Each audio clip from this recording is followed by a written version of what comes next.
All right, guys. So welcome to Ignite 2.0 session, Spark session number 3. And today we're going to be talking about powerful language that gets results. And it really comes down to working on different scripts. So this is a subject that I'm probably the most qualified and excited to do, just because for those of you that don't know, I have for almost 3 years now founded and run a national real estate role-playing group that spans all of North America. We're in every time zone. And I've been doing that every week, and I deliver training on how to role play and how to do objection handling and scripts. So this is one of those, oops, I thought I made it. So that was, I'm letting you guys in right now. So bear with me a second on that Ignite download.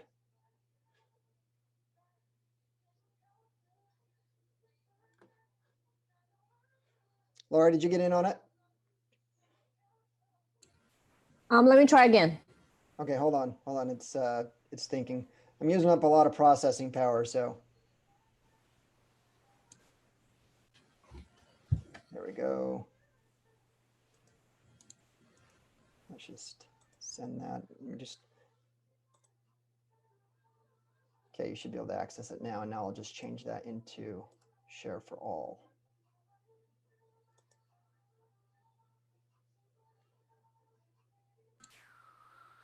I was able to get it.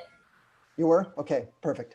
Thank you. All right. So as I was saying, this is one of those subjects that I really like talking about. I talk about it on a daily basis. And so I'm really happy to be able to deliver it to you guys today. So moving into what successful agents do, we go over this on every single one of these Ignite programs because it's a lot like affirmations. And we want to talk about what it is that successful agents, what's the secret of what successful agents do every day. And the secret is, as you guys have heard me say, is that there is no secret. They do two different things. They grow their business and they run their business. That's it. Now, we are a sales industry. Any industry where you get compensated off of the sale of anything means that you're a salesperson. I wear that as a badge of honor. I enjoy what I do. I enjoy selling houses. I enjoy helping people sell houses. But in order to do that, you have to accept the fact that 80% of your time needs to be focused on the growing business activities and 20% into running your business. So as we kind of go through this, Ignite's broken up into these two different categories. Right now we're in Spark, and Spark is all about the activities to grow your business. You know, we talked about lead generation for buyers and sellers. We've talked about what you also have to make seller listing presentations to get listings. You have to make buyer presentations and make buyer presentations and get buyer business. And then you have to preview real estate. So 80% of your time should be in those 4 different activities. Now, these other activities, 1 through 9, market the listing, show houses, negotiate, coordinate the transaction, coordinate all the vendors, setting up goals, make sure that the file is compliant, adhering to risk management policies, attending training and coaching. All of this falls in that extra 20%, unless you're burning the candles at both ends. If you're putting more time, then of course that's of great benefit. Before I move too far into this, I want to get your guys' opinion on something. This is the first time that I've moved these trainings to 3 o'clock as opposed to doing it in the morning. Is that better or worse for you? What do you think, Matt? I'm going to pick on you first. I like it better, to be honest. You like it better? What about you, Laura? It works for me. Yeah. Duke, you think so too? You like it in the afternoon? Yeah, I think it's better in the afternoon. Around 2 or 3 is fine. It doesn't take away from that time that you guys are trying to build into the newer agents of like, hey, that's lead generation time, so. Yeah, absolutely. Russell, you feel the same way? Yeah, I think 3 o'clock's a good time. Okay, good. And then. Oh, you muted yourself. Were you going to say something else? Yeah, sorry. The Google Drive, is it public right now? It should be. I just looked at it again. Is it not working for you? Yeah, it's not working. Let me Go just. ahead and request access to it. I'm standing in front of it and I can grant you access. Okay. Actually, I might, I can just, let me just drop the file in the chat. That's what I should have done. Oh yeah, that's fine too. Okay, thank you. Okay, so going back to where we left off, what successful agents do every day is, the 80%, they're growing their business, 20%, they are running their business. So what we're going to be focusing on today is the scripts and the language for you to lead generate for buyers. And the breakdown on that is we're going to talk to you a little bit about the purpose of scripts, the benefit of using the scripts, memorizing the scripts, how you do that, and then talk about various different role-playing practices for you guys as well. Now, I expect the total time for this training is going to be somewhere around the 40-minute mark, simply because of the time that, normally what we would do is if we were doing this in a live setting, we would be doing a lot of practical application. We'd be together for about 4 hours.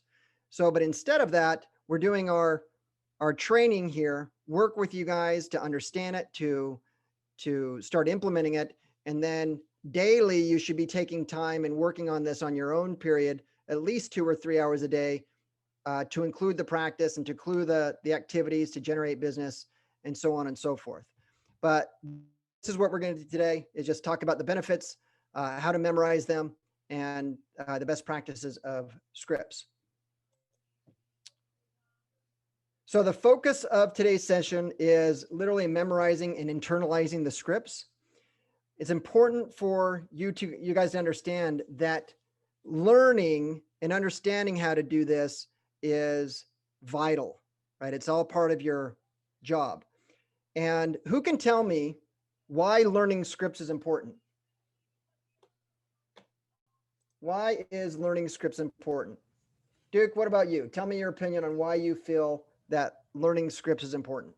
I think just like anything in life, it's the more practice and repetition, it goes into your unconscious, and then it's natural. Yep. It's not something that you have to think Yeah. about it intuitively, and you're just speaking. So Yeah, absolutely. So here's the truth of the matter is that nobody ever gets good at anything without practicing. If you're not practicing, if you really start thinking about something that you're really good at, did you do that by not practicing? I mean, did you get really, really good at something and you didn't have to practice? Now, there is such thing as natural ability, but natural ability only takes so far. Now, if you guys look at various different professional athletes, Michael Jordan, Kobe Bryant, these guys that have natural ability that succeed at a high level, their work ethic and the amount of practice that they put into their craft is actually ridiculous. And if you start really thinking about scripts and you start thinking about objection handling, I've done role playing with some of you. I've worked with you guys, many of you, on objection handling, and there really isn't many different objections that are going to stump me because I practice. And it's not knowing the words, it's knowing the structure of how to do that. So the big picture here is that scripts help you lead generate. The reason why they help you lead generate is because the way that you lead generate is that you actually have to have conversations with people. Now, we can get a list of people who own real estate, right? If you're going to call somebody, if you're going to reach out to somebody, if you're going to sell real estate, well, you should really focus on people who actually have real estate to sell, right? They own a home. If you want to sell real estate and you want to be a listing agent, there's no point in calling a list of tenants. That kind of contradicts what you want to do. So lead generation, it helps you with that, and it helps you actually understand what you're going to say beforehand. Uncovering motivations. So one of the things that I say is that you'll hear me commonly say is the person who asks the questions will always control the conversation 100% of the time. And I want you guys to think about a time where you're in a conversation, maybe with a relative, maybe with a friend, someone you're comfortable with, somebody that you have rapport with. And what you'll find is that that conversation goes with, they ask a question, you answer it, and you ask a question back. Now, you can also think about, I'm sure that you can think about a time where somebody's just drilling you with questions, maybe going into the doctor's office, maybe going into the dentist office, you know, where they're just filling out and just asking you questions. And think about it. You're not in control of that conversation because you're not the one asking those questions. And the reason why asking questions is important is because you uncover motivations. Now, there are certain types of questions you need to ask that will uncover certain motivations. But if you don't know those questions to ask, and you don't practice those questions asked, then, well, you're not going to have a conversation. You're not going to get anywhere. Identifying objections. You know, that's kind of like uncovering motivations. We're all in sales. The great thing about sales is that the bigger, as sales professionals, we solve problems. And the bigger problem that you solve is you'll typically make more money for the bigger problem you solve. Houses, selling a house during a pandemic, selling a house going into a shifting market, that's a big problem. Now, whether or not a consumer is aware of that problem is up to you to do your line of questioning to help them to come to that own realization. Closing the deal. Gosh, I mean, that's a big one. If you don't know how to close, then you're not going to get transactions. I find that a lot of real estate agents, they spend a tremendous amount of time just generating leads and not enough time on converting those leads, working on nurturing those leads, how to transition those leads, and then spending time practicing your presentation and practicing the various different ways to close on those leads. You're not going to get business until you ask for that business, right? After you present to somebody and you look at them and you say, well, what do you think? It's not a closing statement, right? But you're not going to get good at that unless you know the script and you've practiced that script and you've internalized and memorized that script. So that's what we're talking about today. It allows you to speak in terms the customer understands. You know, you need to be speaking in terms that customers understand, not what real estate agents understand. Customers don't understand the RPA. They don't know what that acronym is, right? Go to escrow. They don't know what that means. So you need to practice and really break down your communication to whereas if you're talking to people within the industry, yeah, you could talk using those acronyms, you can use the industry jargon, but as far as the consumer is concerned, you need to make sure that you're talking into in a way that they're going to understand. I'm sure this has happened to you guys. This has happened to me a lot, that I've actually been speaking with somebody and they start using all these acronyms and I'm just like, what the heck does that mean? I don't know what that means. You got to go get a book to try to figure out what it is that they're saying.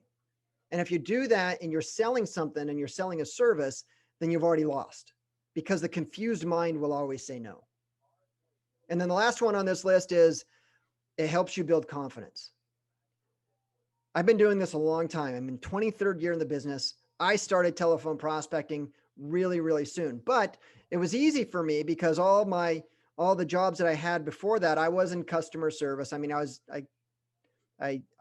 was customer service for UPS. I was customer service for, I got into telesales. I mean, there's a lot of things that led up to it. So I was already confident on the phone, but one of the biggest thing that's going to give you confidence, one of the biggest reasons why a lot of people won't prospect, won't get on the phone is because they don't know what to say. You'll decide not to make a call just because you don't know what to say. So we're going to work with you guys on that. We're going to work with you on making sure that you guys know what it is to say.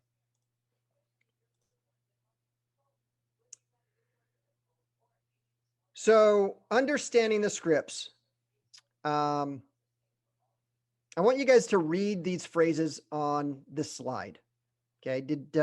Number one, did you find everything that you were looking for? Okay. The second one, go ahead, look around and please tell me, and please let me know if I can help you. I see you're admiring that big screen TV. Are you looking to get one for the big game this weekend? Right now,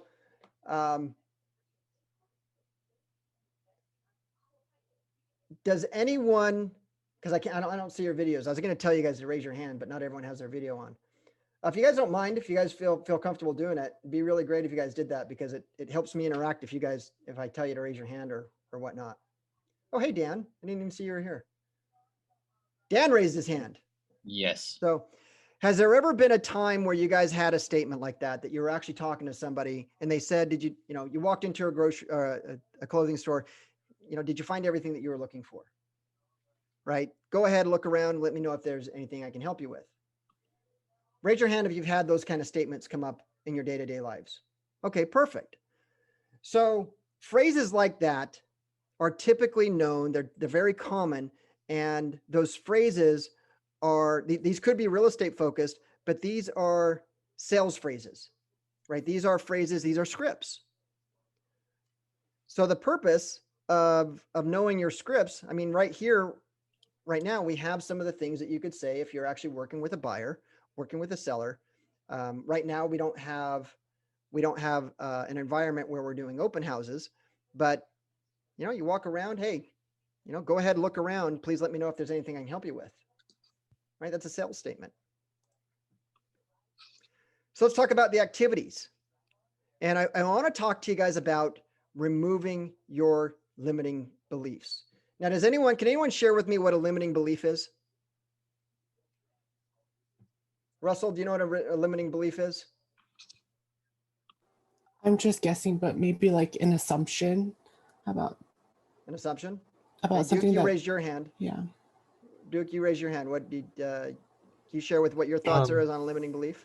Limiting beliefs are just things that you think you put in your mind that you can't do, and you just basically psych yourself out, or just it could be a thought, it can be an action. It's just things that hold you back. Yeah.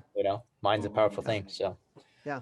So limiting beliefs are those negative thoughts or that self-talk that you have that are holding you back. Right? You're to what Duke said, you're psyching yourself out. Now, go to page 4 in your guys' workout guide.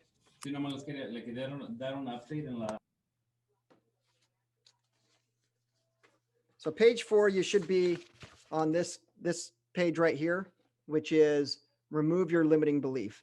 Now in part 1, it wants you to write down limiting beliefs that have held you back when making phone calls. Think about it. What's stopping you from making phone calls? Matt, can you think of any reason what would be stopping you from making phone calls? I have a baby on the way, so my wife is pretty in morning sickness, and I gotta watch the other baby. But yeah, that's one thing that's really stopping me. I try to do it. That's if not I get in the necessarily a morning. limiting belief. Okay. If you have to watch your baby. That's an honest one, but right. There are such thing as conditions, right? Where you have to do something. But no excuses. I mean, for me, I'm not making that as an excuse. Like, What about you, Russell? You come from a background of telesales. What can you think of that a limiting belief that what might stop you from making a phone call to a prospect? Probably just that they're not interested. They're not interested. That is a limiting belief, right? Because I did calls today for my old colleagues, and I was just like, oh shoot, it's going to be a little bit harder because what if they're just not interested in talking about buying or selling a house right now? Yeah, that's a good one. So what is it that you guys think collectively that you could do to have a plan to avoid that limiting belief? So let's break that down a little bit further. So one of the limiting beliefs is, look, there's no point in calling. Nobody's going to want to talk to me. Or there's no point in calling because they're going to hang up on me. They might be mad at me. There's no point in calling. I'm not going to call because of, here's one. I don't know what to say, so I'm going to sound stupid. Right? They're going to be mad if I call. These are all limiting beliefs. And like what Duke said, this is meant to psych you out. So one of the things that you need to, that works for me in removing limiting beliefs is I always go into a mindset of what's the worst that could happen? Look, you call somebody up, you're on the phone. One of the worst things that could happen is they might not answer. Okay. They might hang up on you. Why are you calling me? They might hang up on you.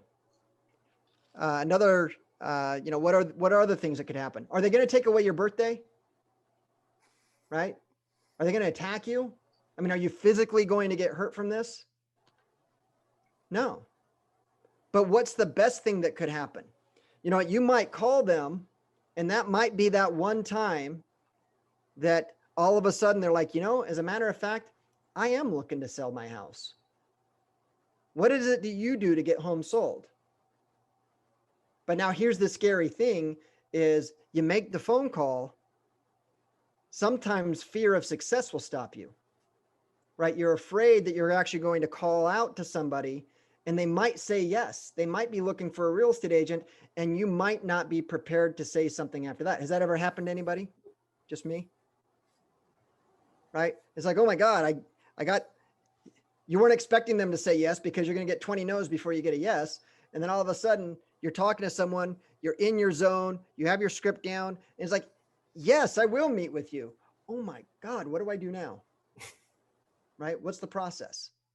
So you just need to remove your limiting beliefs. There are no limits to what you guys can do, especially within our organization.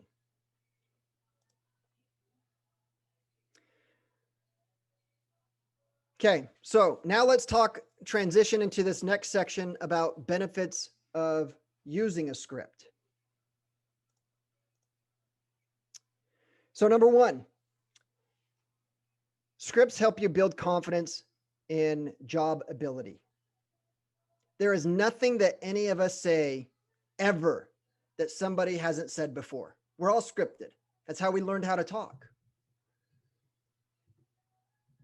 There's nothing that you're going to say that's going to be magically different than another real estate agent, right? But here's the thing that you have to understand is that the words that you say are the least important.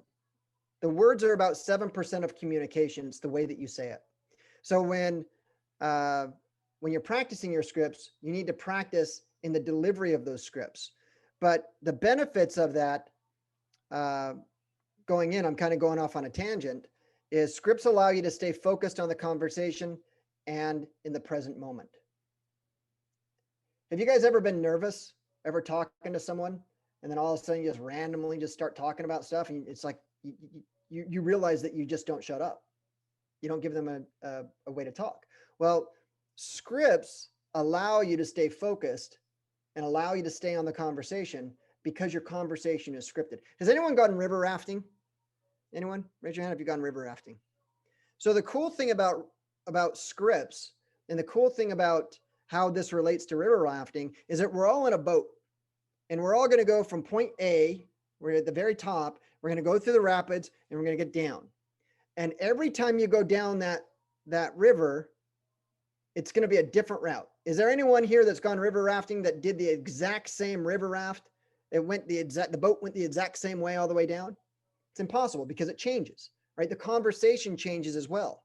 So scripts allow you to stay on point, but there are going to be times in the opening of a script that you're going to be able to follow the script all the way down. But as you practice scripts and you work on scripts, you're going to be able to build up this talent so you can actually improvise on the way down. Number three, scripts allow for consistency in what is said and actions that agents take. It allows for consistency in what is said and actions that agents take. What does that mean? Who wants to share with me what they think that means? Who haven't I called on? Laura, can you share with me what that means? Scripts allow for consistency in what is said and actions that agents take. I think that means when you're in a conversation with like anybody, you would have pretty much the same answer. Yeah, absolutely. So let me ask you this, guys. If you're talking to an expired listing, do you think many of their questions, many of those conversations are going to be magically different? They're going to be relatively the same, right? So your conversation is consistent. So if you practice a script for expired listings, chances are you're going to be saying a lot of the same things to that person. What about for sale by owners? What about anyone that owns a home that wants to sell it? There are going to be consistencies in the things that you say. So if you know those consistencies of the things that you're going to say, then you could perhaps actually practice those and make sure it's smooth. Who here has a favorite actor or a favorite weather person? Right? There are actors. Look, everything that you see on TV, everything that you see in movies, it's scripted. It doesn't seem scripted, but it's scripted. And those guys practice, it's an art. Anyone watch those B movies where the acting is just horrible? And then you go and watch a Tom Cruise movie? Do you think that has a difference in the amount of money that those guys are paid as actors? You know, the quality of the way that you guys can communicate with the consumer, the quality when it's clear, with confidence, the quality of conversation that you have, the way that you can control it, the questions that you ask is going to be directly related to the level of income that you make. And it's no different than an actor. Actors make great salespeople. Problem is that they're acting like salespeople. I think Leonardo DiCaprio did a great job in Wolf of Wall Street. Did a really great job. In fact, I think he does better than the original guy. Because, now that he's out of prison and he's trying to sell his own course, I'm listening to the way he talks and what he pitches. I'm like, man, Leonardo does a lot better of doing than you do. Okay, moving on. How to use scripts. So let me back up to that. Understanding scripts. Does anybody have any questions in regards to, these, what we've covered on understanding scripts? Okay, we'll move on. How to use scripts.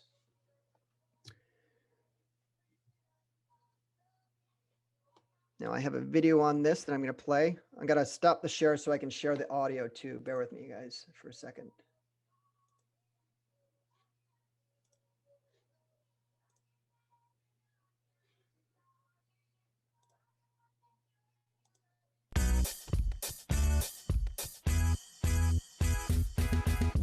Hi, I'm Jeff Glover, and I'm going to tell you the top 5 things that you need to know about using scripts.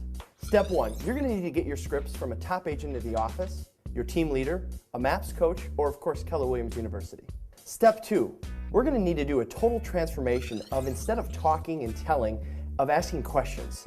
Selling isn't telling, selling is asking a series of questions that leads to desired response.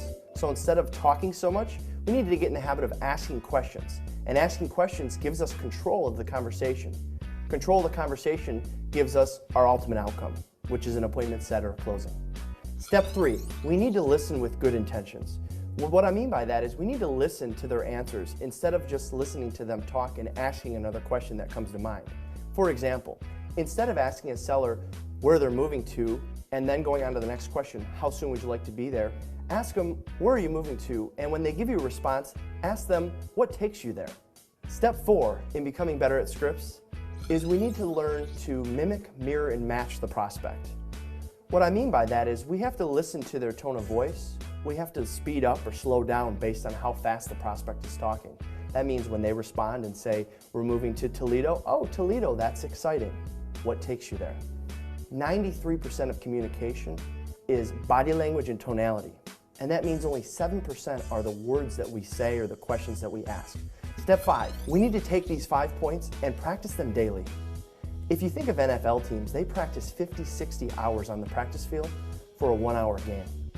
Our game is our presentations and our appointments, and we need to practice daily everything that we've learned every single day before we meet with our clients. When it comes to scripts, my biggest aha is that everybody has their own scripts. We're pre-programmed to have scripts, and we're talking and asking questions that are scripted. However, what we found is that most of our own scripts are no good. And so we have to learn the right scripts, the right questions to maintain control of the conversation. Thanks for watching KW Connect. Make it a great day. All right, guys. So turn to page 5 in your guys' guide, if you don't mind. I might be able to share the guide with with this if I have it over here.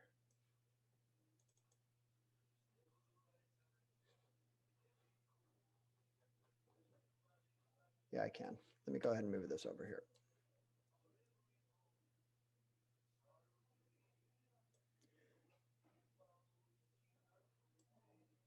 So what are the benefits of asking questions versus telling in a conversation, right? Telling is not selling. So the video talked about it. Why do we ask questions as opposed to just telling people? Anyone?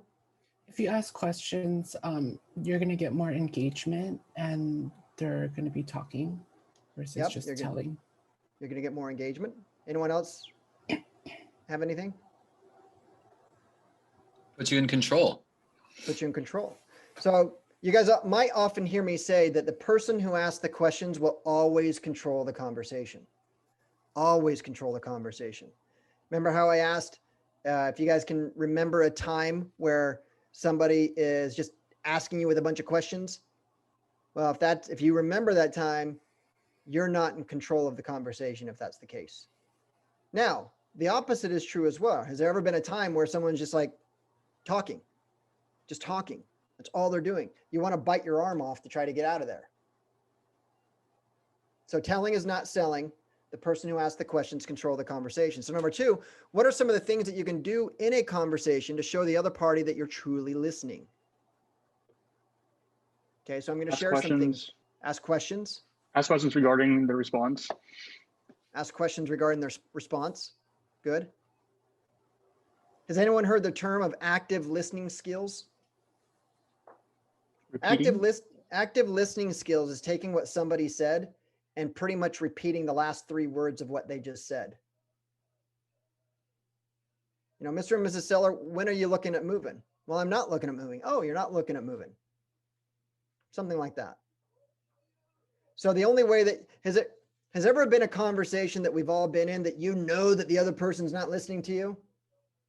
Their eyes are glazed over. But then you also, if you really think about the time where somebody has been listening to you, they're very engaged in the conversation, right? We know that to be true. That's communication. So if you're active listening to them, just repeat what they had said and then ask a question, right? So that's keep eye contact if you're actually in person with them. You know, there will be a day where we're not just going to be through cameras. Number 3, how does tone of voice and body language affect conversation? Duke? It affects it hugely. I think it's the interpersonal things that you do, like you match pitch. The way you do your body positioning shows that you're engaged or not. So it's a whole nother it's another language, really. You can actually get everything out of somebody without even talking to them just by their body language. Yeah. So it's big things that you need to pick up on. Do you guys think that body language matters when you guys are talking on the phone? Yeah. Yeah. So do you guys notice how I'm always standing? Every time when I'm on the phone, I'm rarely sitting.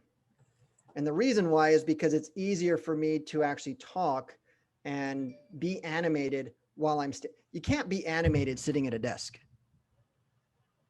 Well, I guess you can, but it's a lot easier if you stand. So I always encourage people, the reason why we invested into the prospecting area upstairs into standing desks is because people are more effective when you stand. Now, as far as your tone of voice and your body language, when you're communicating, what you'll find, and I'm doing it right now, is that even in the sentences, I speed up, I slow down, my voice goes up, my voice goes down, I put in pauses. Like I just did right there. Pauses increase drama, right? It increases suspense. It gets people to lean forward. But there's also a point, like what I just did right now. I sped up through the words, but then I slow down to emphasize words. So this is all part of, it's not just about learning the words of the script, it's learning how to deliver those words, understanding how we all communicate. And we don't communicate like robots. And that's why we all have favorite actors. And that's why none of us probably like watching B movies, because you're like that acting just sucks. The only time when you're okay with bad acting is when you have little kids that are acting. That's funny. But when you're actually trying to enjoy yourself, probably not so much. So is there any questions on that? Yeah, go ahead, Duke. You know, I know you do the prospecting blitz, and hopefully it's not running off tangent, but I know you do the prospecting blitz on Tuesdays. Maybe some of the trainings can be just kind of like quarterbacking our pitch, how we do that, you know, like what you talked about, if we're engaging or not when we do, you know, some of the script of the role playing. Do you think we can do something like that? Because it'll be really helpful for folks that don't, you know, cold prospect as much as, you know, you guys. And like, hey, how's your pitch? How are you sounding?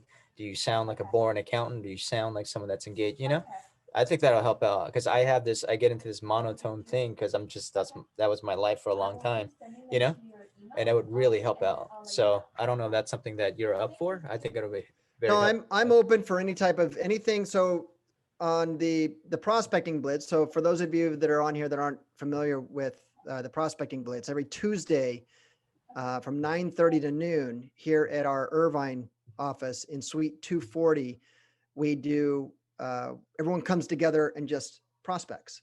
And the 30 minutes before that, we warm up. You warm up before you play. Well, I remember when I was a kid, I didn't need to warm up. But then as I got older, I realized I need to warm up, otherwise I get hurt. And that's also still true when it comes to scripts. You can't go cold into a conversation. You got to warm up. And the way that you warm up is through role playing, chanting, you know, practicing. But yeah, Duke, I'm happy to do that.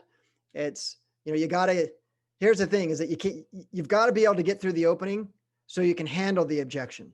So if all we did was just focus on objection handling without properly opening a conversation, then that's not going to help you. Right? Has anyone saw the new series on Netflix, Queen's Gambit? Anyone see that? It's a series on there. It's like seven series. It's a rave. I didn't think it would be that great because it was about chess. It's actually a really good series on it. I learned more about chess. They have exactly what a conversation is. They have opening moves, they have the middle, and then they have the closing moves. Like I wouldn't have thought that on chess, but there are certain different techniques that they use to open a game, and they have different names for them. And then you have your mid game on how you're kind of just, you know, kind of positioning yourself, and then you get yourself into a position, and then they have all these just different closing techniques for the game of chess. And it's no different than a conversation, is that you have an opening. We know that the opening is going to be specific to the person that you're calling. You're going to have an opening for expired listings. You're going to have an opening for sell by owners around just listed, just sold. You're going to have an opening for signed calls. You're going to have an opening for any type of conversation. And what we've learned up to this point is that if you are asking questions, you're controlling the conversation. We're also learning that you have to work on your tonality. You have to listen. You have to emphasize words. There are certain things you have to say, and that only comes through practice. So that was a great point, Duke. But yes, we'll start doing that next week. We'll work on openings at 9:30 next week. All right, guys. So moving on, we're moving into the section of memorizing your scripts. So who here has a good way of memorizing scripts? I'm the only one raising my hand. Who here has anything that they know how to memorize? I mean, so let's go back to school. And you wanted to memorize something. How did you memorize it? Russell, how did you memorize? Matt, what'd you say? Repetition. Repetition? Yeah, saying it out loud, like over and over. Saying it out loud? Yeah. Hey, Russell, do you remember what I said to you when you went and got your real estate license on how to practice for the exam? I think you said to memorize the key terms, but understand Part of that, it. But one of the things I said was take the practice test. Yes, Start over at and question over. number 1, and then start answering the questions until you get the answer wrong, and then go back and start at question 1, and then go back through it until you miss, and just keep doing that until you can go through the whole thing, knowing the answers. And then Yeah. you do that with all the multiple tests. So that's, guys, that's no different than what, oh, I have the wrong thing up. So that's no different than what we're talking about memorizing scripts. So we have a little thing here. Number one is read the first sentence like 5 times. Read it 5 times. And then repeat it. Repeat it 5 times and then move on to the next sentence. And you're going to continue to do that over and over again. My wife always, I have a tendency to move my hands. I'm always running scripts in my head. It's just, I don't know, I'm a freak of nature. But I'll be driving down the road and she'll say, "What are you thinking about?" And I'll look at her and she's like, "What script are you working on?" And I'm usually trying to run my scenario through my head because, you know, what I do is very similar to what you guys do with listings. You get a lead and you start talking to someone who's looking to sell their house, and you're going to understand what their scenarios are. You're going to understand the position, and you're going to start strategizing. Okay, if they say this, I need to say this, right? It's a game of chess, which is why I found that Queen's Gambit a really great movie to, show to watch. So starting at here at the top, read the first sentence of a script out loud 5 times. Then repeat the same sentence 5 times while smiling. Do you think that if you frown or smile or do nothing, that's going to have an effect on the way that you deliver something? You know, you ever see those people on Broadway that they're always smiling? It does. It makes a difference. And then read the second line of the script 10 times out loud while smiling. So you're building upon yourself until you memorize it. Who here is awesome at, I don't know, let's say the round just listed script? Who here is awesome at it? Who here thinks that they can be better at it? Who here thinks that if you took 3 hours tomorrow and all you did was repeat that script over and over and over and over again, that you're going to be awesome by the end of that 3 hours? So why not do it? Why not do that before you get on the phone with Just Listed, Just Solds? Because if you did 3 hours of practice before you got on the phone to go live, you're going to know what to say and you're going to have the confidence to actually say it. You know, you're going to get on that phone, you throw in some objection handling after that. Like, you're going to get on the phone waiting for that person to call and challenging them. You know what? Just wait until that person answers the phone. You're going to have that confidence. That's where confidence comes from. Confidence comes from practice. Say the script by adding 1 sentence at a time, repeating it 10 times. So you're just building on top of it. Any questions on memorizing the scripts, guys? So here's the scripts that the video made mention to. Don't use your own scripts. Don't use your own scripts. If there's no reason why you need to recreate the will. There's none. I mean, the scripts that are being used that you can download from KW Connect, the scripts that we use, top agents use, they've been proven time and time again to be effective.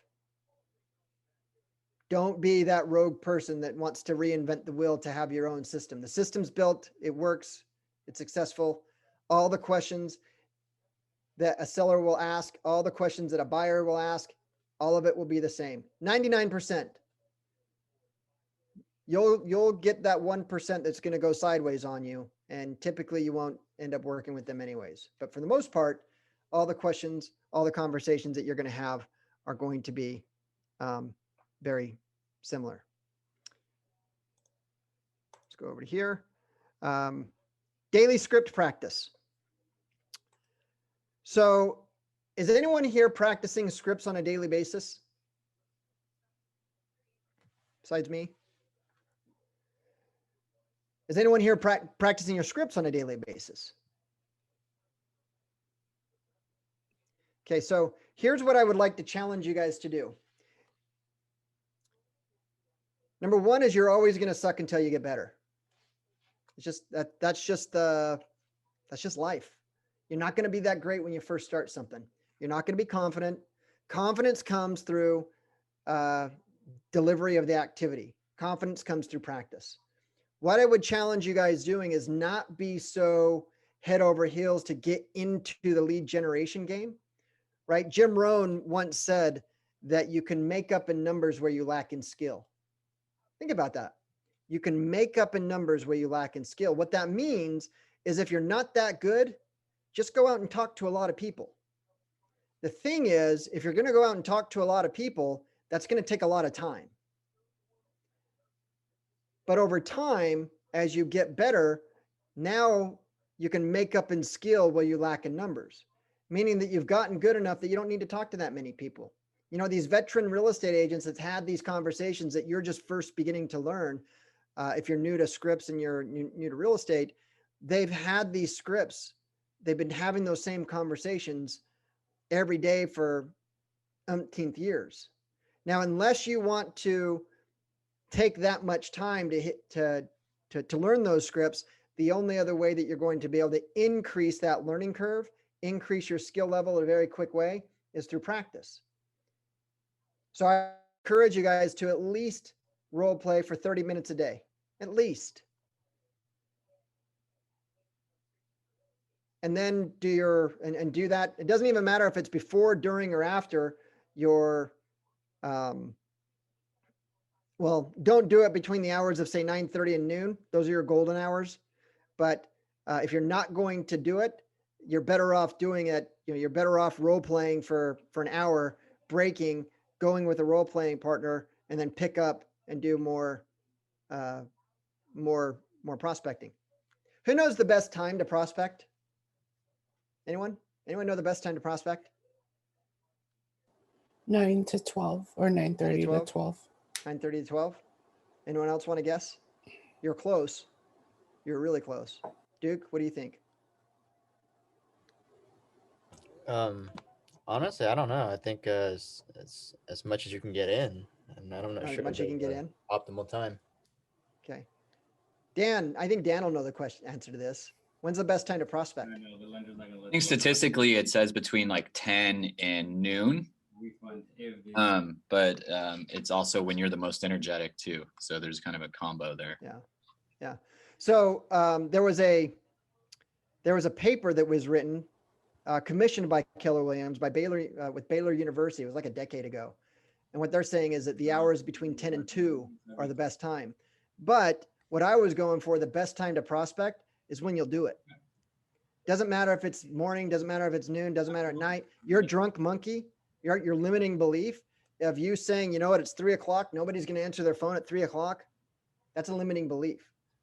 Now, statistically, 10 years ago, actually, I think it was probably more like 15 years ago, that study shows the best time to prospect is between 10 and 2. But let me ask you this question. Do you think that there were more phone calls answered before the invention of caller ID or after the invention of caller ID? Before, right? So as communication channels continue to evolve and the way that we communicate continues to evolve, so does the answer rate to various different calls. So one of the things that we do here is when we talk about prospecting, we're not just talking about just picking up the phone and dialing. Prospecting is an activity of getting out there and looking for business by telephone, looking for business by doors. However you're looking for business falls underneath prospecting. So when we say that 80% of your time needs to be prospecting, growing your business activities, we don't necessarily mean that you're just hammering the phones for 5 or 6 hours. Some people do that. The key here is to find people that are looking to sell. We know that 2/3 of the people that you call on a phone won't answer their phone. The other 1/3 are going to ask you, the same questions. How'd you get my number? Why are you calling me? Who are you? What do you want? And those are the things that we want to work with you guys on your script, because once you work on your script, you guys are going to be able to work on that. So I'm going to tie this into the very last part and talk to you guys about okay, so here's understanding scripts. Arrange a script practice partner, commonly known as a role-playing partner. Spend 15 minutes each day reciting the scripts This can be face-to-face or virtually. So what they're saying is chanting the scripts with the partner. So the chanting of the scripts that I talked to you guys about the memorization, the recommendation here is to chant that along with your partner. Record yourself saying your scripts on the phone and play them back while you're speaking along with the recording. I got a good story about this one. Is there anyone here that wants to listen to themselves talk? No, it's horrible. It's horrible. So recently, when I say recently, it was like last week. I went back through and I started listening to my presentations and I started listening to some of the trainings that I'm doing. And what I discovered is that I said right way too many times. And so now I have this thing, and now let me back up. What I found is, and nobody told me this, this is something that I had to figure out on my own. And I did this by watching my own presentation and listening to my own presentation. A lot like how professional athletes will watch their performance in a game. You are your own worst critic. So you're going to pick up on nuances that perhaps somebody else won't. But I was listening to this and it's like after every sentence, maybe every 2 sentences, I said right. And then, so you guys won't hear it here because I'm consciously making an effort not to say right, because the delivery of what I'm saying sounds so much more smooth by just not saying anything at all. Like I just eliminate the word right. So now that you guys know that, that's what you guys need to do when you guys are practicing, when you guys are telephone prospecting. Record and listen to yourself. You will get better. You're going to cringe. You're not going to like it. You're going to be very, very hard on yourself, but you will get better from it. Anyone else have any ideas on how you might be able to increase your skill set on having those communications?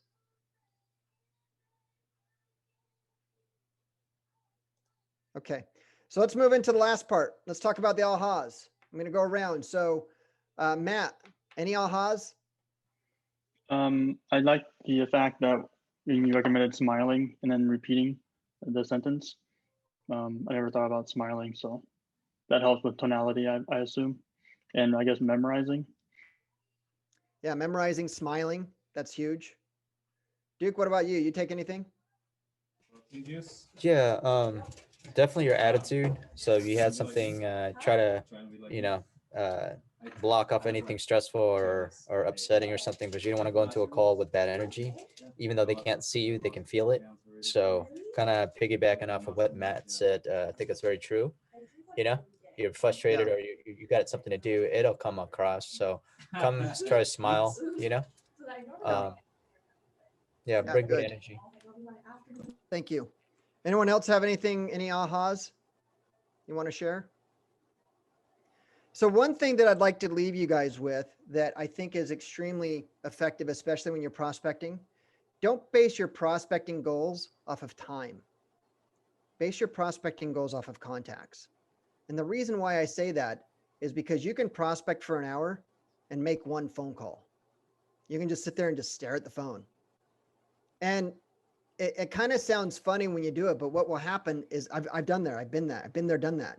What you'll do is you'll look at the phone and then you'll purposely make something come up to avoid from making that phone call. So instead of focusing on, an hour of prospecting, prospecting is not just sitting there being ready to take a call. Prospecting is the activity of actually making those calls, right? Making those efforts, knocking on those doors, going after and doing the activity. So I would say, instead of focusing on the time, focus on the result. Today I'm going to talk to 10 of my sphere of influence. I'm going to talk to 10 new homeowners. That's exactly what it is. If you talk to 10 of your sphere, now, if you don't have 10 of your past clients or sphere of influence, does that mean that you're not going to talk to 10 other people? No. That means you're going to talk to 10 more people that actually own a property. They live in your area. They own a property in your area. Your main focus of prospecting is finding out if want to sell it. If you want to break it down into things. Anyone think that if you did that 5 days a week, 20 people, let's just take away the past client sphere. If you're talking to 20 people a day, 5 days a week, what is that? 200 people a week times 4, 800 people. If you're talking to 800 people that live in your immediate area that own a house, what are the odds that, and you know what to say, you know how to say it, you know the questions to ask. I mean, out of 800 times at bat, do you think that you're going to hit something? I think so. It's been proven time and time and time again. And the nice thing is because you guys are with Keller Williams, we provide you with all the necessary technology background and to take all those 800 people and put them into a database. Now, not all 800 people are going to be somebody you're going to want to put into your database, but that's how you grow your business. That's how you feed when we talk about growing your business, that's how we talk about feeding your database, is by having conversations with people who own a home, who live in the area, and they want to sell it. That's step one. Who thinks it's better to practice, or is it better to lead generate? Both. Right? What comes first, the chicken or the egg? Yeah, what Dan said. You got to do both. Well, what I would Gotta rip add though Band-Aid off. too is I know your stance on not like doing an hour of lead generation, because you could stare at the phone and make one call. But when Gary talks about lead generation, he blocks it into time, not contacts. And the reason he wants you to do that is because he wants the quality of your conversations to be focused and deliberate, right? And most of us don't have the muscle to call for 3 hours. It takes time to build, right? You might do it one day, but you might not do it the next day. So in all fairness, I believe you should be concentrating on even both, how building the muscle for the time of focus, because agents tend to chase squirrels, and also measuring how many contacts you got through that were looking to buy, sell, or invest in real estate. Both So works. a muscle. It's a Yeah, muscle you both have works. to build. Hey, Dan, how sore were you after you started your first session of P90X? Very sore, still Yeah. sore this week. Yeah. Yeah. Same thing, guys. Same thing with prospecting. It's a muscle. You're going to be sore at first. You're not going to want to do it, but the reward definitely outweighs the time and effort put into it. So, all right. So, guys, it's 4:00. That's what we got for today. Does anyone have any questions before I close things down? All right. Well, for those of you that attended live, thank you. Oh, go ahead. I think I cut someone off. No? All right. Well, thank you for taking your time out of your day to come up here to be on this training. Next Monday, we're going to be doing Ignite Spark 4. So we're going to be doing it next week. We'll get an email out to everybody for that. But in the meantime, if you take anything away from this training, practice your scripts, chant them, work on them, memorizing them. If you need help, give us a call, give me a call, give Dan a call. As far as the prospecting blitz, take advantage of it. We're getting a good outreach of it. There's nothing wrong with prospecting together. It makes time go by much faster. And we're still being COVID sensitive. Those things are, those barriers are so high that unless you're 6'5", you're not going to be able to see anybody. So, all right, guys. But that's all I got for today. Thank you for showing up, and I will see you guys in the next training.